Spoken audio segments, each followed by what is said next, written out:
버리고 이제 새로운 결심의 삶을 사는 것이 중요하다라는 것을 잠시 보려고 합니다.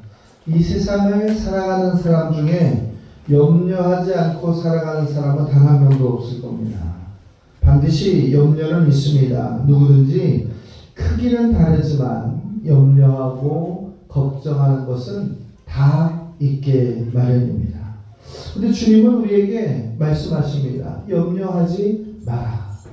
염려하지 마라고 이렇게 이야기하고 있어요. 내 염려가 남보다 작다고 또는 크다고 염려에 묶여 있는 것이 아니라 염려하지 말라는 말씀을 통해서 목숨을 위하여 먹을 것과 입을 것과 마실 것과 그저 생활하는 것조차도 염려하지 마라. 이렇게 말씀하고 있습니다. 오늘 크게 두 가지로 염려하지 말아야 될 것과 우리가 해야 될 것을 다신해서 한번 나눠보면, 첫 번째, 염려하지 말아야 될 이유가 무엇인가? 그 작은 첫 번째는 염려는 우리의 육신에 해롭습니다. 우리의 영혼의 건강에 해롭습니다. 오늘 24절에 보니까 한 사람이 두 주인을 섬기지 못할 것이요 너희가 하나님과 재물을 겸하여 섬기지 못하리라 그랬어요. 이 염려라고 하는 것은 결국 뭐예요? 나누는 거예요. 마음을 나누는 거예요. 그러니까 염려하면 마음이 나뉘어진다라는 거예요. 예수님은 왜 24절의 말씀을 통해서 두 주인을 섬기는 것과 같다라고 얘기했느냐? 하나님만을 섬겨야 될 사람들이 하나님과 다른 것을 함께 섬기다 보니까 그 마음이 나누어지는 거다 그랬어요. 이 마음이 나누어지는 것을 하나님은 기뻐하지 않는다. 하나님은 오직 유일하신 것 그리고 하나뿐인 하나님이신 것을 즐겨하신다라는 거예요. 그래서 우리의 마음이 나누어진다라고 하는 것은 하나님이 기뻐하지 않는다라고 이렇게 정리하고 있어요. 누가복음 21장 34절에도 보면 말세의 성도들이 빠지기 쉬운 세 가지의 기준이 있어요. 그 첫 번째가 뭐냐면 방탕함입니다. 두 번째가 술 취함입니다. 세 번째가 염려예요. 그러니까 사람들은 술 취하거나 방탕한 것에 대해서는 해롭거나 잘못됐다라고 인지를 하고 있는데 염려에 대해서는 그렇게 큰 문제가 아니다 이렇게 생각하고 있습니다. 마태복음 13장 21절에 보면 가시떨기에 떨어진 씨앗이 열매를 맺지 못하는 이유가 무엇이냐? 세상의 염려와 재물 때문에 그렇다. 성경은 그렇게 소개하고 있어요. 염려하는 사람들은 열매를 맺을 수가 없어요. 둘로 나누어진 마음에 신앙생활의 큰 열매, 신앙생활의 응답을 받기가 어렵다라는 거예요. 그러니까 결국 염려는 자신에게 해가 된다. 예전에 한참 유행했던 노래 가사 중에 Don't worry 이런 가사 내용이 있던 노래가 있었어요.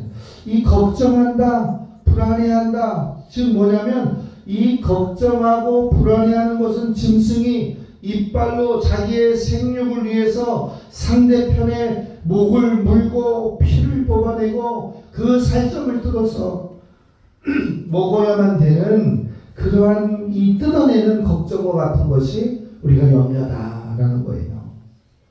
잠언 17장 22절에는 마음의 즐거움은 양약이라도 심령의 근심은 뼈를 마르게 한다. 그래요. 사랑하는 우리 모든 성도들이 염려에서 참된 자유를 회복하기를 주의 이름으로 축복합니다. 또 염려는 무엇이냐? 무익하다. 염려는 무익하다라는 거예요.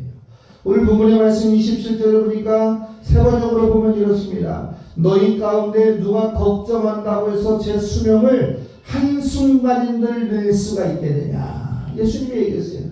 내가 걱정을 많이 해서 내가 1시간만 더, 한 달만 더, 1년만 더 살 수 있다면 그것이 가능하겠느냐라는 거예요.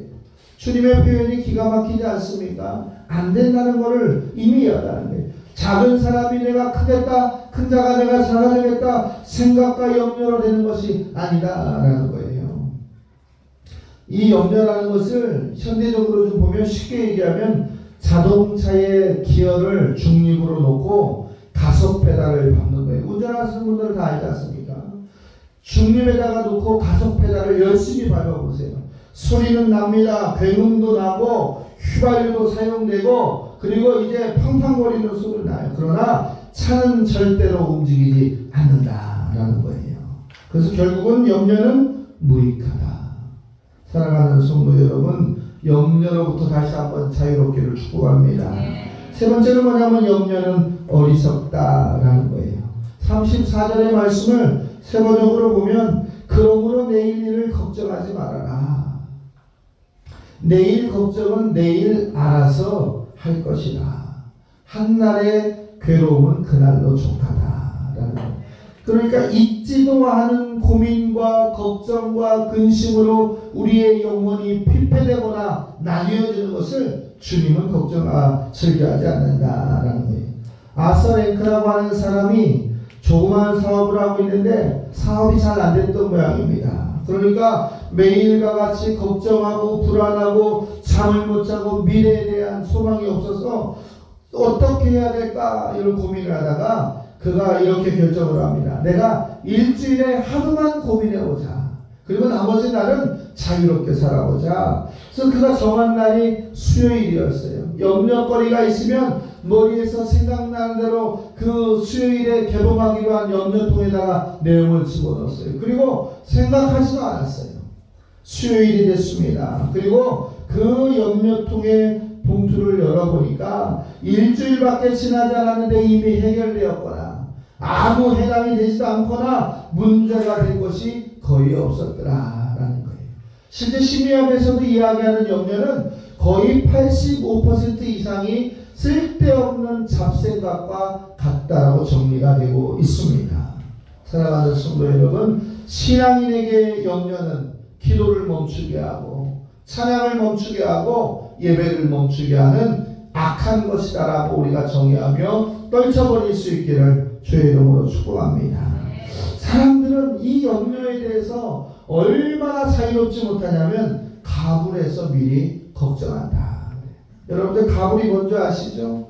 월급을 한번 가불하기 시작하면 구조적으로 계속 가불하게 돼 있어요. 과거에 현금으로 월급 받을 때는 한 달치 가불하면 그 다음 주에 또 가불하게 돼 있어요. 왜 그런 거예요? 땡겼어야만 살 수가 있으니까 그런 거예요. 염려가 그와 같습니다. 한번 가불하기 시작하면 그 근심과 걱정은 매일같이 사그라들지 않습니다. 오늘 예수님의 말씀을 듣고 여러분의 염려의 모든 것을 떨쳐버리시기를 주의 이름으로 축복합니다.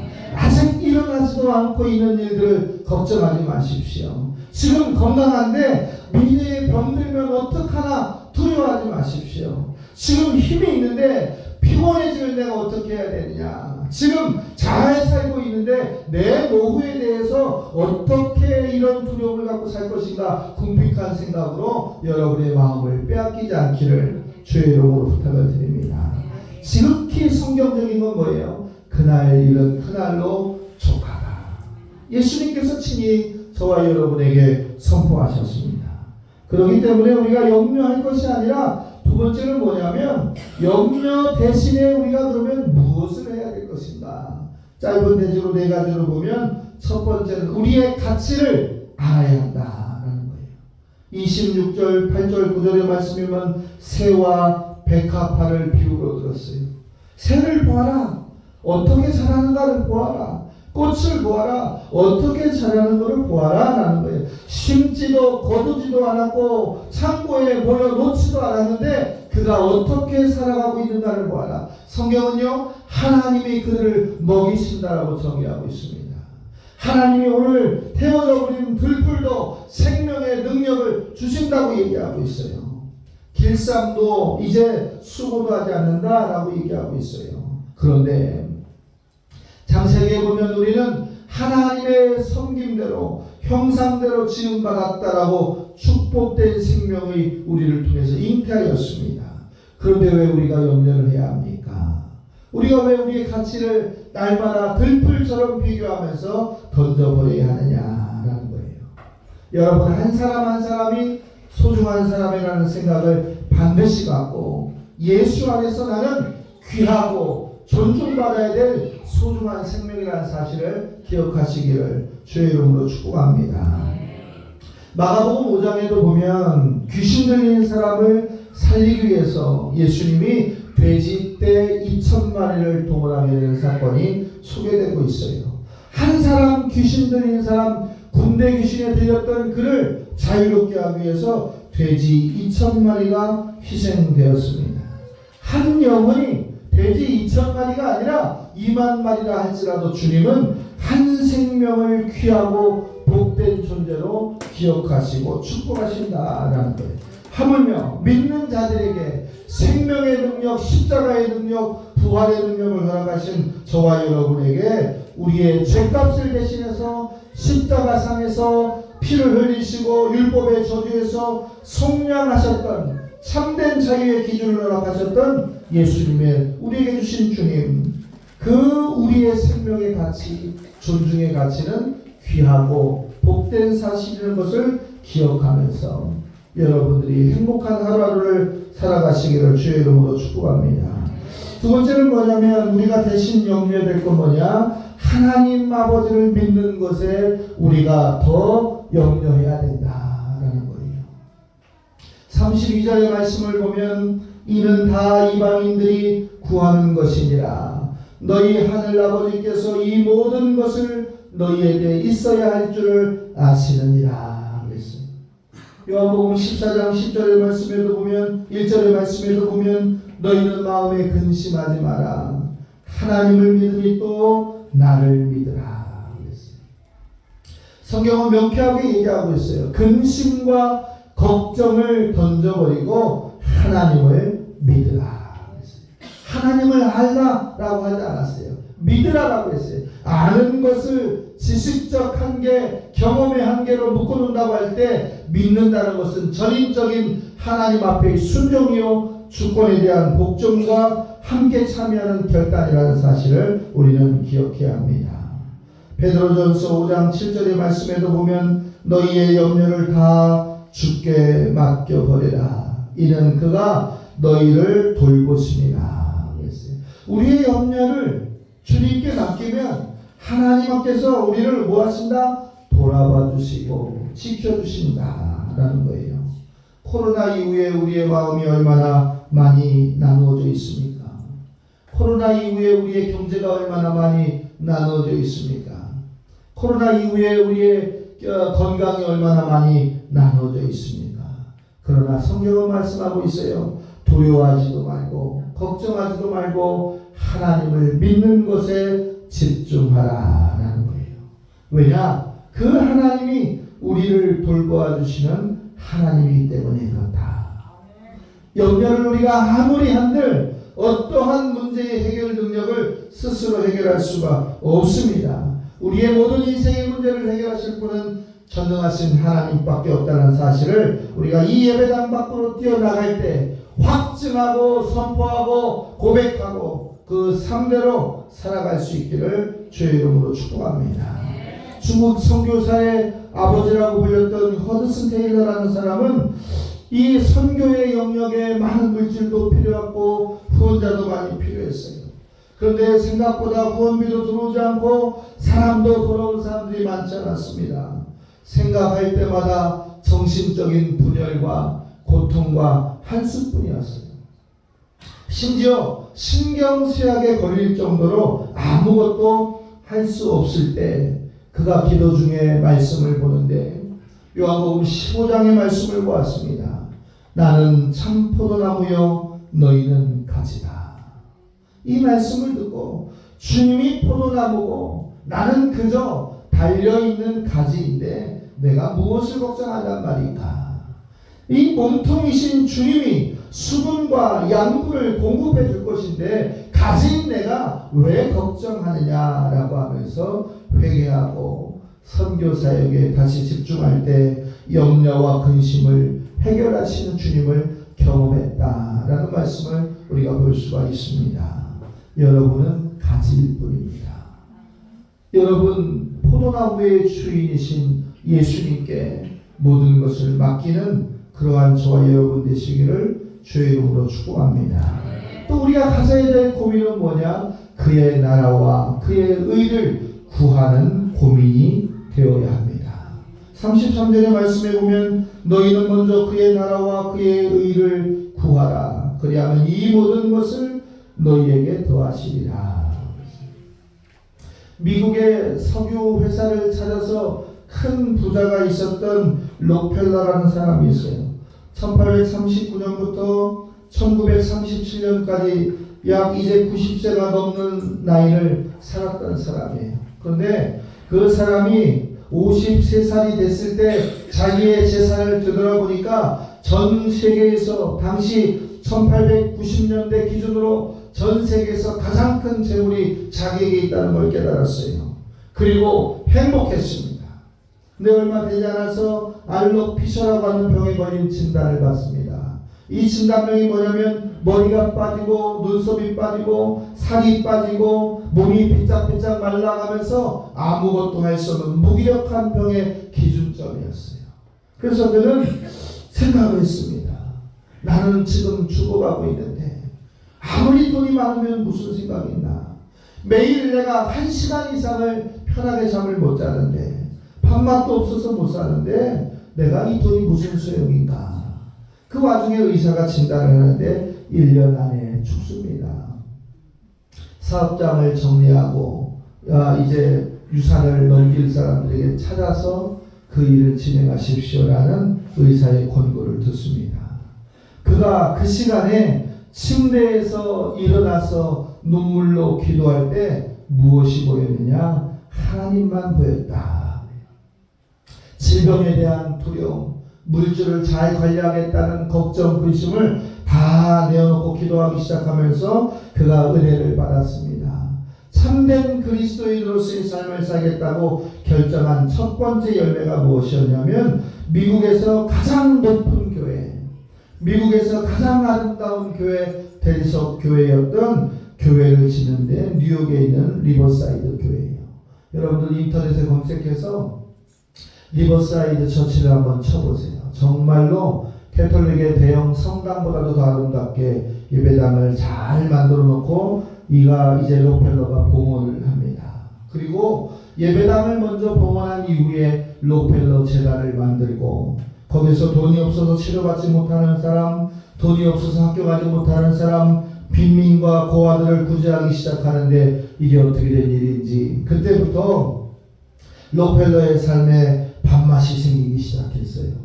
1년밖에 남지 않은 생명 시한부 인생을 파는 사람에게 마음의 평화가 오기 시작했습니다.